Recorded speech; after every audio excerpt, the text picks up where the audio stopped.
Bonjour, une fois de plus, bienvenue sur Souvenirs du Gabon.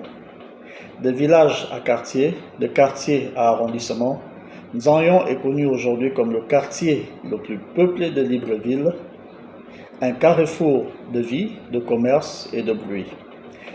Mais avant les villas, les immeubles et le goudron, il y avait la forêt, les marécages et de l'eau un peu partout. Mais aussi et surtout, la volonté d'un homme que je m'en vais vous présenter dans ce document. Son nom, Toutoum Jean-Baptiste, encore appelé Ayon Nguema par ses oncles.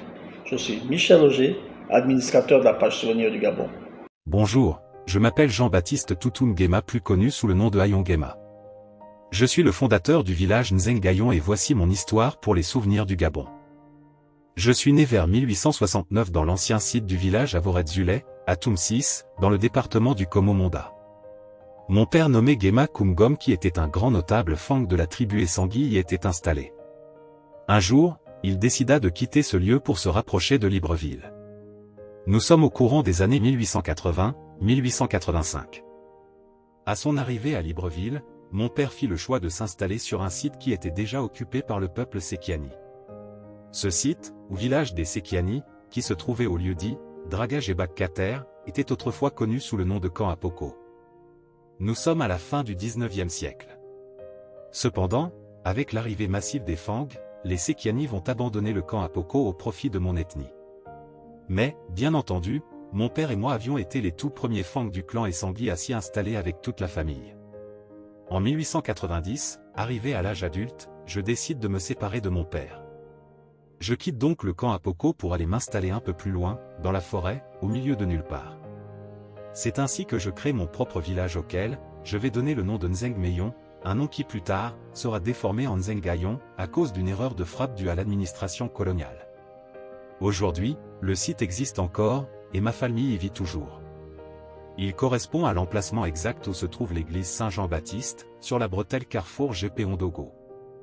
Entre 1920 et 1930, je me décide à faire venir près de moi plusieurs de mes frères du clan Essangui, qui étaient restés à Avolet-Zoulé à Toum, ainsi que ceux de Hadzébé dans la Noya, ceux de Etswa vers Bakkater, de Meimedong, et ceux de Mezanmetsa, non loin de Bambouchine. Tous étant originaires de Hadzébé. En 1930, le gouverneur Louis Bonvin m'autorise officiellement à exploiter gratuitement et provisoirement un peu plus de 4 hectares de terrain pour mes plantations. Nommé comme chef de terre et chef de village par le même gouverneur Louis Bonvin, mon règne à ces deux fonctions va s'étendre sur une période de 20 ans, de 1930 à 1950. À partir de 1950, mon fils, Gabriel Obam Koum, va me succéder au poste de chef de village, avant de devenir à son tour chef de canton d'Ikoitini dès 1958. En 1977, lorsque mon fils Gabriel décède, mon petit-fils, Fidel Nkoum Nguema, devient le troisième chef de la lignée. D'autres chefs de village vont se succéder, mais à partir de 1990, le village de Nzengayon devient un quartier du 2e arrondissement de Libreville, avant de devenir plus tard, un arrondissement à part entière de Libreville, tel que vous le connaissez aujourd'hui sous le nom du 6e arrondissement, avec à sa tête un maire. Le 12 août 1964, presque âgé de 96 ans, je tire ma révérence, entouré des miens, avec la conviction d'avoir bien accompli ma mission sur Terre. L'église Saint-Jean-Baptiste de Nzengayon, fondée en 1958, a été baptisée en hommage à moi, et le terrain sur lequel elle a été bâtie avait été cédé à l'église catholique par mon fils Gabriel. Pour ce qui concerne la zone dite Ondogo, son nom originel est Mindoukou, qui vient du peuple Sekiani.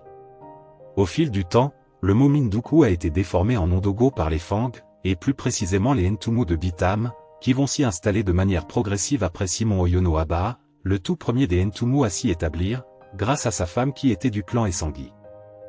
Ainsi, comme je l'avais recommandé moi-même, le village devait d'abord être occupé par des familles du clan Essangui de père ou de mère, quelle que soit leur provenance. C'est aussi cela qui explique aujourd'hui la très forte présence des familles Essangui à Nzengayon. Quant à la zone dite Nkokadza, les femmes y faisaient des plantations autrefois et aujourd'hui ce lieu est connu sous le nom de Montalier.